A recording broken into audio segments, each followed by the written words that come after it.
آزان پڑھتے وقت جب مؤذن آزان دیتا ہے اس وقت دائیں اور بائیں رخ پھیرنا کیسا ہے؟ السلام علیکم ورحمۃ اللہ وبرکاتہ۔ دوستو کیسے ہیں؟ امید کرتا ہوں کہ آپ لوگ خیر و عافیت سے ہوں گے۔ آئیے بغیر کسی تاخیر و تمہید کے سوال و جواب شروع کرتے ہیں۔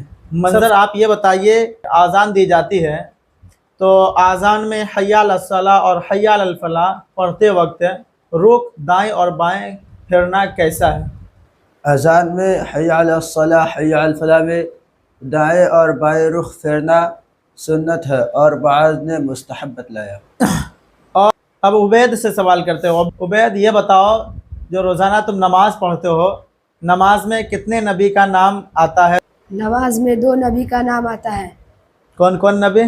نمبر 1 حضرت محمد صلی اللہ علیہ وسلم، نمبر 2 حضرت ابراہیم علیہ السلام۔